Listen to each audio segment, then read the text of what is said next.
বাহরাইনে প্রবাসী বাংলাদেশিদের দোরগোড়ায় পৌঁছে গেছে কনসুলার সেবা। সাপ্তাহিক ছুটির দিনকে কাজে লাগিয়ে বাংলাদেশ দূতাবাস মানামা আয়োজন করেছে প্রবাস বান্ধব বিশেষ এই সেবা ক্যাম্প। বাহরাইন থেকে পাঠানো তথ্য ও ছবিতে দেখুন ডেস্ক রিপোর্ট। শুক্রবার হামাদ টাউন ও আশেপাশের এলাকায় বসবাসরত বাংলাদেশিদের জন্য কনসুলার সেবা অনুষ্ঠিত হয়। এতে প্রায় ৩০০ প্রবাসী বিভিন্ন ধরনের সেবা গ্রহণ করেন। সেবার মধ্যে ছিল পাসপোর্ট সংক্রান্ত কার্যক্রম, জন্ম নিবন্ধন, আইনগত সহায়তা, ওয়েজ আর্নার্স সদস্যপদ নিবন্ধন এবং বিনামূল্যে চিকিৎসা সেবা। ক্যাম্পটি পরিদর্শন করেন বাংলাদেশ দূতাবাসের রাষ্ট্রদূত মোহাম্মদ রইস হাসান সরোয়ার। তিনি প্রবাসীদের সঙ্গে কথা বলেন এবং সেবা কার্যক্রমের অগ্রগতি পর্যবেক্ষণ করেন।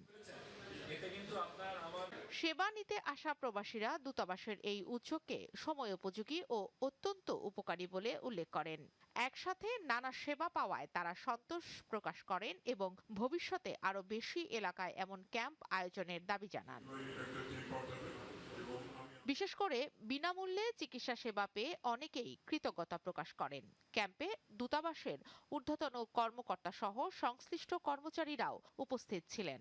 দূতাবাস জানিয়েছে, প্রবাসীদের সুবিধার্থে এ ধরনের কনসুলার সেবা কার্যক্রম ভবিষ্যতেও বাহরাইনের বিভিন্ন এলাকায় পর্যায়ক্রমে চালু থাকবে। Channel 9 news desk.